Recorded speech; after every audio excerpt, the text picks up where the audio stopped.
So it went for weeks and months, until the extraordinary became commonplace. Dealing with the cold and wild life became the new routine.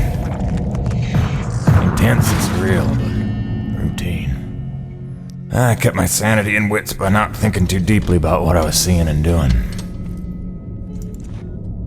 It got lonesome sometimes, out in the Badlands. Music and weekly messages from the missus kept me company. I was making great dough, getting choice contracts, and that was the point after all. I made friends with the crew. They're a right good sort, those guys. Even LaRoche, for all his bluster, had his moments. For better or worse, I became Braddock's go-to guy. It had its benefits, but sometimes being the one to get the call meant you ended up in some damn strange situations.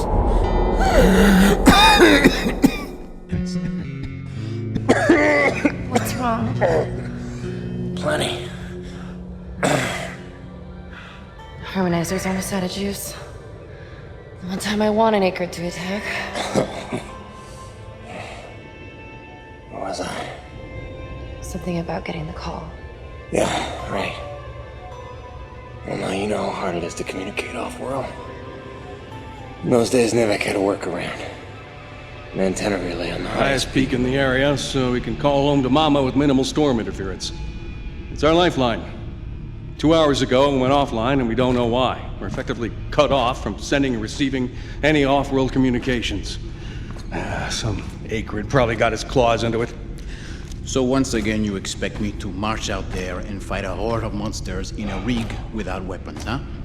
Do you know how much of my income I waste on repairs? I want guns on my rig, a simple chain gun.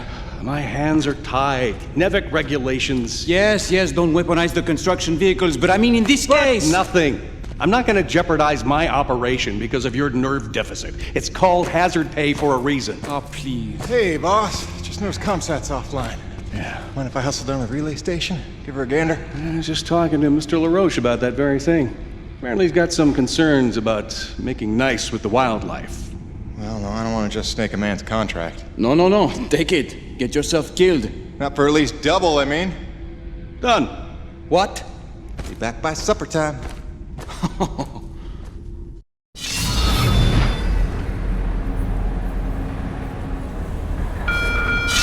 Master Powers would like to inform the crew that new stock from the latest supply drop is now available. Mr. Payton, this is Dr. Kovac. Can you read me? Loud and clear, Doc. Kinda told you can call me Jim. As you like, Mr. Jim. I was hoping you could pay me a visit in my lab as your circumstances and logistics allow. Oh, and I believe I'm to mention that remuneration is involved. So you have a job for me? I believe I made that abundantly clear. Oh, abundantly. I'll drop by soon, Doc.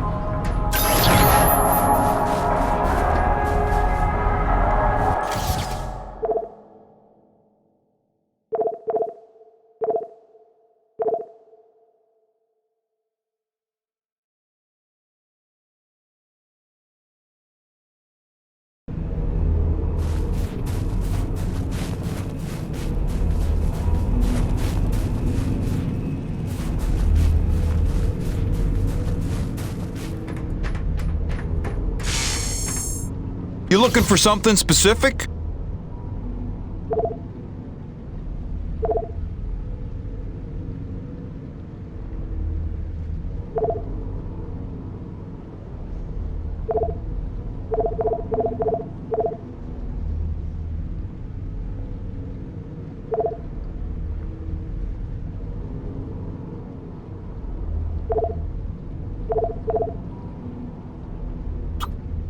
Oh, that's real pretty. Good range, good punch. That's a go-to gun right there.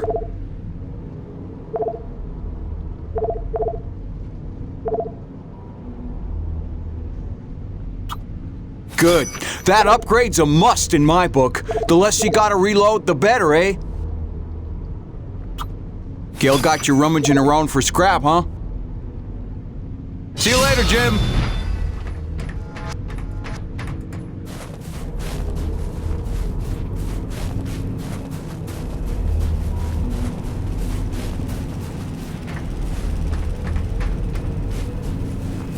Busting out the welding goggles.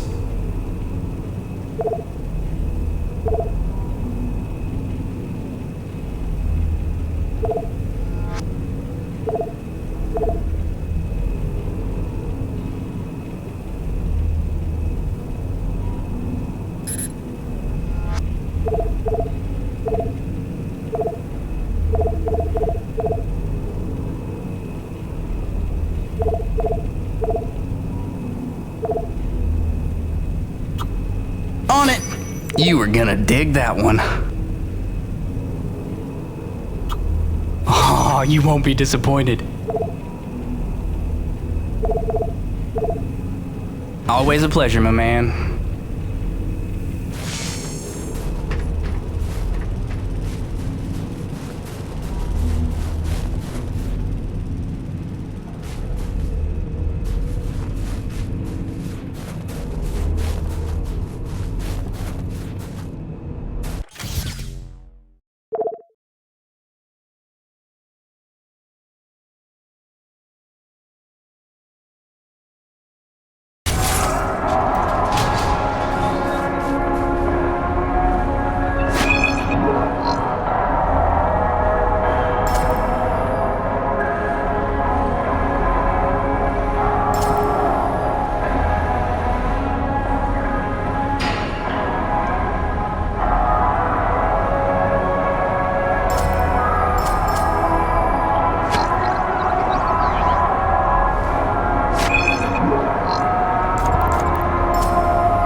Hey, Jim. How's Hank? Sprouting up like a beanstalk.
Stand by.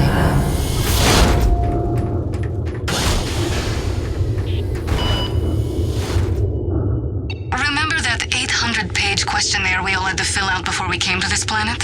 How the hell did Kovac pass the personality screening? He must have cheated, right? I mean, have you spoken to the man? Every time I look at that enormous head of his, I imagine a little alien inside operating at controls. Or maybe a super intelligent lab rat.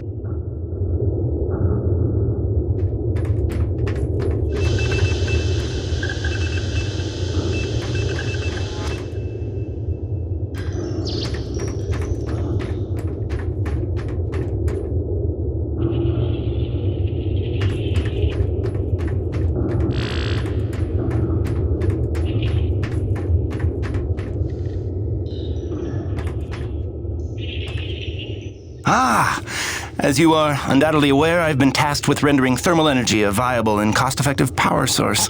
Unfortunately, the T-energy from subterranean sources, while plentiful enough to run the Coronis installation, has a purity level entirely too weak for the audacious experiments we seek to conduct. So, the stuff we drill out of the ground, not pure enough for science. If paraphrasing me is critical to your comprehension, then yes. Now listen, the acrid. There are wild variances in their impurity index. Some are promisingly pure, potentially pure enough for our purposes. I need a survey of local acrid, samples of their T-energy in the hopes that we can find one with a pure enough composition. So you want me to kill acrid, basically? Yes. I'm hoping to take advantage of your noteworthy efficiency as a killing machine. So, let us begin with the Sapaya, those wretched things that so bedeviled our arrival. If you could kill 20 or so and collect their T-energy samples, I should be able to extrapolate a purity index through vertical analysis of the...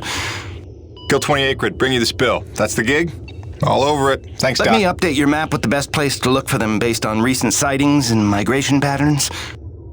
And if you'd kindly hold still, I'd like to equip a sniffer attachment to your suit's tank. It'll automatically gather samples of T-energy particulates in the air after you've made a kill, so you can just focus on the killing.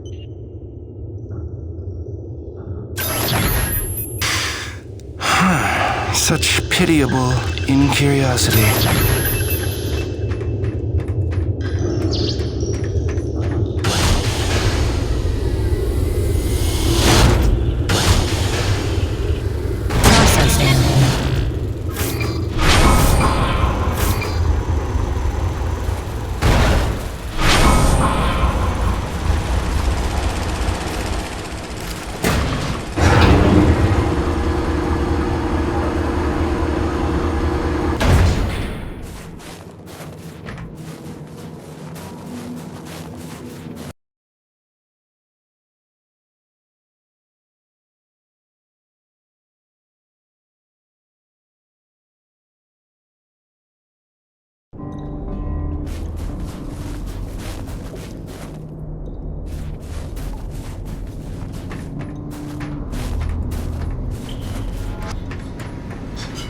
Don't you forget to eat.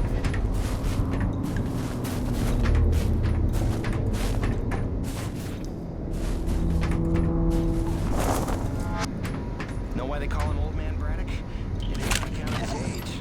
That's the joke, man. He's in his 40s. The guy's been...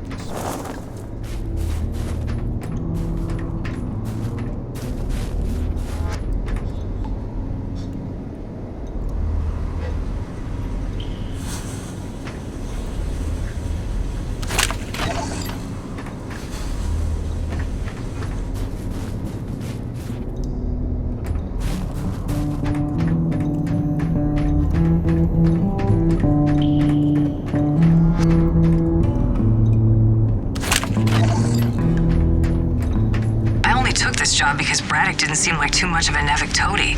But the way he buckles to these crazy rules, man. Here we are in a turf war with these acrid, day to day, hour to hour, but if we put weapons on a rig, oh no, then we're not a science op, but a military op, and Braddock doesn't get to be in charge. Like anyone's gonna rat him out for letting us protect ourselves.